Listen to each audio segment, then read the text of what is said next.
Welcome In the Huddle with Jon Ritchie. John, the Birds absolutely dominated once again with a 48-22 victory over the Giants. A big division game, and they came out and showed out. Jalen Hurts with another MVP performance, but yet not the unanimous MVP of the league yet.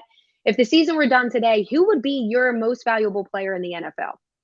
Oh my gosh, it's Jalen Hurts hands down. It's amazing the way he protects the football. We talk a lot about the accuracy and the downfield throws and uh, his decision making is incredible, but he doesn't fumble it away. He doesn't put the ball in harm's way at any point, and that's really unusual. I mean, even the greatest of great quarterbacks, they make mistakes. Defenses are trying to force mistakes, and that's their job to figure out ways to deceive you as a quarterback. And Jalen's just been infallible and unflappable and every other positive adjective you can use. He deserves that award, and I don't think that's going to change by the end of the season. The other guys who are in the running, I heard Justin Jefferson is in the running, which I think is kind of a slap in Jalen Hurts' face. But Yeah. a guy like Patrick Mahomes, a guy like Josh Allen, they give the ball away, make these boneheaded decisions at times where it's just like, holy cow, this guy's been in the league for several years now. Why is he doing that? And you don't see that from Jalen. He's just been locked in. I agree with you 100%. I mean, Patrick Mahomes even had 3 interceptions, which I think is what Jalen Hurts has all season long, and he had that just in last week's game. So he Yeah. really is separating himself. You're seeing more people at the national level start to realize it, and they can't deny their Philly hate anymore. But you did mention that he hasn't turned over the ball, knock on wood. They do go to Chicago. It's going to be brisk and cold. It's one of my worries. What do you have as the Birds get ready for Chicago this weekend? You look at that Chicago roster, and wow, it's sort of devoid of the kind of talent that the Eagles have, and I am not worried. I wish I were more worried. I think that I'm beginning to take for granted the excellence that the Eagles continue to play with week after week.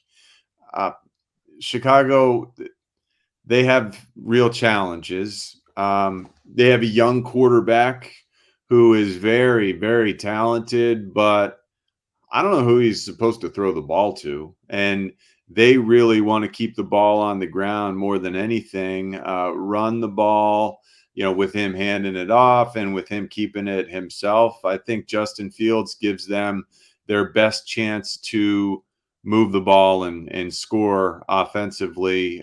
But, no weapons and questionable, blocking up front.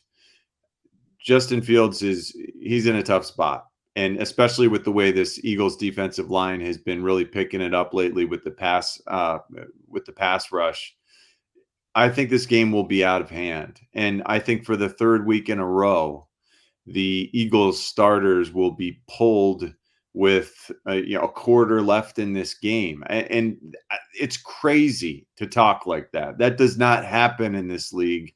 But this is a 3-win Chicago team, and we are a 12-win first in the NFC, probably on track to win the Super Bowl team that doesn't take weeks off. So, yeah, I think we'll dominate this game. Especially when you look at the big game next week, the Cowboys, obviously, they can't really just come out and putz around. So I do agree with you on that one. Tonight, Thursday night football, the Niners in Seattle. What do you have for that? Uh, the It's a Niners good one. defense, the Niners defense is insane, and they are first in the league, allowing 15. I think it's 15.2 or 15.6 points per game. That's ridiculous. It doesn't matter who they have playing quarterback. Brock Purdy. was kind of impressive to me when I saw him play last week. He looks a lot more athletic than I would have expected for being the last guy taken in the draft. Uh, you know, losing Debo Samuel really hurts the 49ers, but they've got an incredible tight end. They've got not just Christian McCaffrey, they've got a young back there as well that they like to throw the ball to.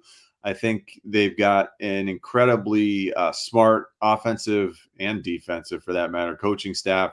They'll figure out ways to continue to move the ball and to play really rough and tumble, angry, in your face football, which I love. They are dominant lately. They continue to just rack up wins, and I feel like the Seahawks are overmatched. Even though Geno Smith has been incredible this year compared to what I expected him to be, I think no one wants to play the 49ers right now. And we're sort of in that same category. The Eagles and the 49ers are in that small elite group of teams that scare people. So I think the 49ers can handle the Seahawks. I agree with you once again. They have suffered some unfortunate injuries, but that defense kind of helps propel them against everybody else. But that's all we have for In the Huddle with Jon Ritchie ahead of week 15 of the NFL season. Make sure you check out John from 10 to 2 on 94.1 WIP Monday through Friday, and then go download the Bet Parks app. And we'll see you next week.